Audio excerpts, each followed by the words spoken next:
justo, legítimo, razonable.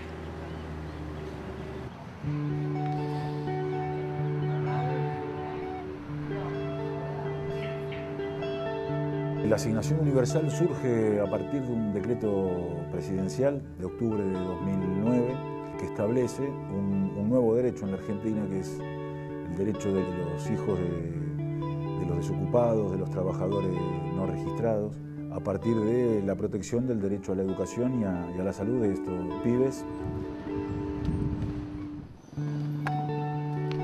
La asignación universal por hijos es un subsistema no contributivo destinado a niños, niñas y adolescentes menores de 18 años, cuyos padres se encuentran desocupados o se desempeñan en la economía informal. Pueden ser argentinos, naturalizados o tener una residencia legal mínima en el país de 3 años. Un requisito es que sus padres no perciban otra asignación familiar. La asignación es una política pública universal como contraprestación, digamos, pide la condicionalidad, sería la condicionalidad que manden sus hijos a la escuela, en lo que establece la ley como el ciclo obligatorio, y por otro lado, mantener al día los controles de salud. La asignación universal por hijo es una política que lo que hace es priorizar a aquellos que no están bajo el régimen de seguridad social en el que estamos contemplados todos aquellos que tenemos un trabajo formal dentro del mercado de trabajo. Entonces lo que se hace es extender un derecho que tenían los trabajadores registrados a los trabajadores no registrados, entendiendo que no es una decisión del trabajador desocupado estar desocupado, sino que fue una consecuencia de un modelo político y social y económico implementado en la Argentina durante muchos años.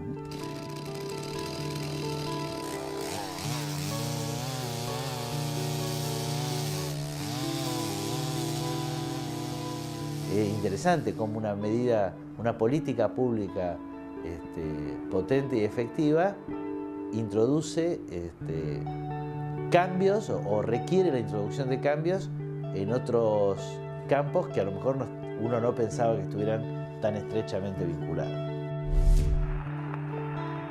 Las prestaciones de la asignación universal por hijo se suman a las más de 6 millones de asignaciones familiares del Sistema Contributivo Nacional. Esto representa que el 90% de los niños y niñas de nuestro país está cubierto por la Seguridad Social.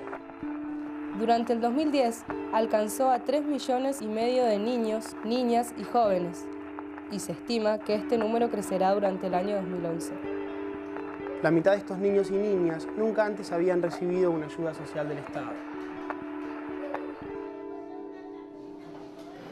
Bueno, chicos, ¿me trajeron la tarea que pedí ayer? ¡Sí! ¿Qué tenemos que traer? ¿Qué tenemos que pensar? Palabrita, muy bien. ¿Qué palabra trajiste vos? Corriente. Corriente. Derecho, muy bien, muy bien. El Estado, ¿no es cierto?, asume las responsabilidades en materia de inclusión social, y ahí hay un corrimiento también muy importante en este cambio de paradigma que se plantea, ¿no es cierto?, que tiene que ver con poner, digamos, como política de Estado, ¿no es cierto?, asumir la inclusión escolar como una política de Estado y no como un problema individual. La política de asignación universal por hijo, si bien es una política de transferencia e ingreso, vuelve a poner en el escenario de la protección social la cuestión de la educación, la cuestión del derecho. Esto de entender a los niños como sujetos de derecho es algo central y es algo que yo creo que es novedoso en términos concretos. Y esto es muy formativo. Es decir, los niños se tienen que poner, digamos, en una situación de decidir qué hacen con eso, de decidir su vida cotidiana, etc. Desde la universidad nos permite avanzar en una línea de trabajo que nosotros tenemos decidida para la universidad, que es una universidad comprometida con las políticas y la intervención de los diversos aspectos que se estudian, ¿no? Hay que remarcar, digamos, el rol protagónico que hemos vuelto a tener las universidades nacionales y públicas en la función social tan importante que en otro momento de este país fue reemplazada por organismos internacionales o por consultoras privadas, ¿no? A las universidades nos viene muy bien como interpelación. A las universidades en realidad nos interpela y nos provoca a tener que tomar posición, a imaginar de qué forma la universidad se transforma en una agencia de producción de conocimiento público. Es decir, que el conocimiento que produce la academia, podríamos decir, no es un conocimiento que lleva a satisfacer las necesidades individuales de los investigadores o de alguna agencia, no es tercerizado, sino que se involucra directamente en políticas públicas. De una u otra manera, todos, digo, después le pueden poner la queja o no, pero todos reconocen mejora en las condiciones de vida de las familias. Pero lo que sí aparece como quiebre respecto de políticas anteriores y como un adelanto significativo es que complementan líneas de acción existentes. Entonces, desde acá, desde este punto de partida es que nosotros miramos en las instituciones y que miramos en el nivel central. Digo, estamos pensando que, a ver, la política educativa queda involucrada fuertemente en el proceso de implementación de la asignación.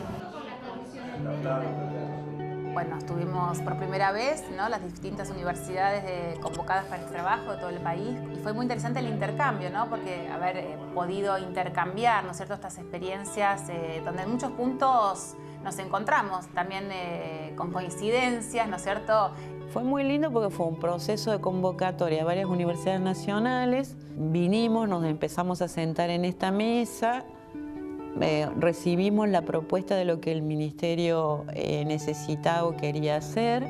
Nosotros queríamos ver lo que pasaba, los efectos que tenía en la realidad concreta la asignación universal, ¿no? Iniciamos el trabajo sobre la asignación universal en 2 localidades de la provincia de Buenos Aires. La idea era empezar a ver, ¿no?, analizar, a indagar cuáles fueron los primeros impactos de esta política. El método fue entrevistas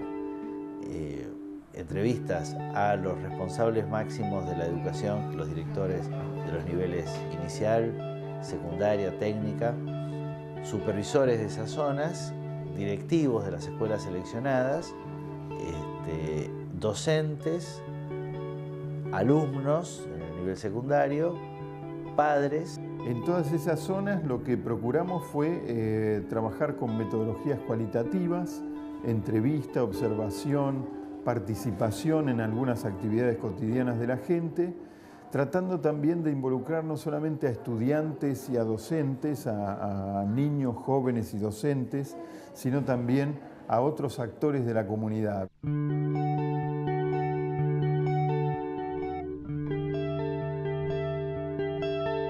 primer elemento que mencionan las familias es la posibilidad de acceso también a cuestiones que también se pueden vincular más directamente con la escolarización, que tiene que ver con la posibilidad de comprar los cuadernos, los útiles en tiempo y en forma para poder empezar las clases. Un segundo aspecto tiene que ver con la posibilidad de mejoras en el acceso a bienes básicos como el acceso a la vivienda, ya sea a través de algún crédito. Tiene mucho impacto el tema de la construcción de la subjetividad, es decir,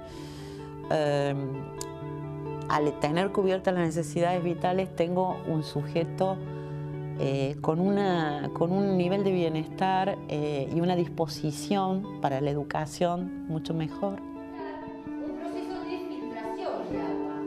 A ver. Que algunas cuestiones de subsistencia estén resueltas, también le permite encarar una tarea formativa y no preocuparse por si el chico vino desayunado o no desayunado. Y esto, bueno, genera otro escenario, ¿no? Este es lo hermoso de muchos docentes, ¿no? Docentes que están viendo realizado su sueño en los pibes, ¿no? Cuando te dicen, la verdad que tuvimos que volver a pensar el comedor. Lo que están disfrutando es de los logros de sus pibes, no de los logros de ellos. En realidad, a veces uno piensa en la inclusión como algo que tiene solamente que ver con el incremento del ingreso económico. Y en realidad esto lo que abre es una posibilidad de inclusión y de incorporación en el movimiento social y cultural.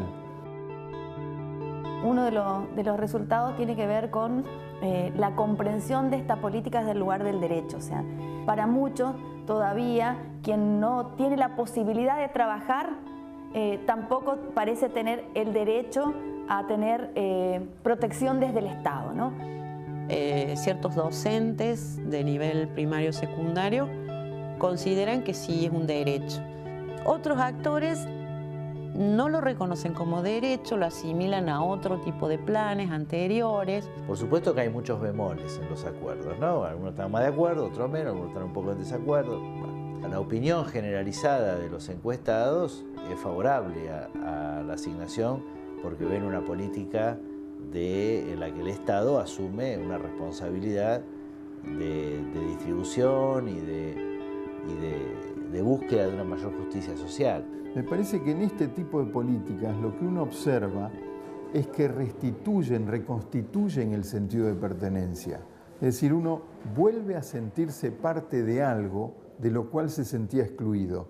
Y puede ser criticado de muchos lugares, pero en realidad tiene mucho que ver con restituir el lazo social, que es lo que se había roto.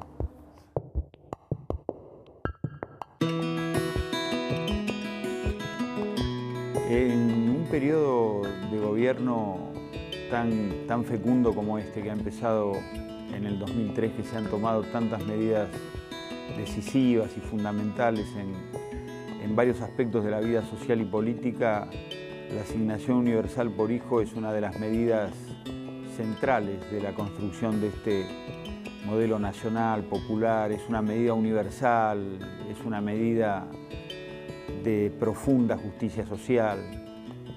Y la educación en algún sentido emancipa, genera la liberación de la persona, la conducción de sus actos. Por eso siempre insistimos en que los derechos, si no los podés ejercer, no los tenés, que ya no hay más una distinción entre la posesión del derecho y el ejercicio. Entonces, en ese sentido, es cierto que la educación es un abrepuertas, la educación es un derecho que posibilita la adquisición de otros. Y es también, como siempre decimos, no es un derecho que solo me alcanza a mí, sino que con mi esfuerzo lo obtengo y con el amparo y el trabajo del Estado. No solo me mejoro a mí, sino que mejoro a mi familia y mejoro a la sociedad en su conjunto.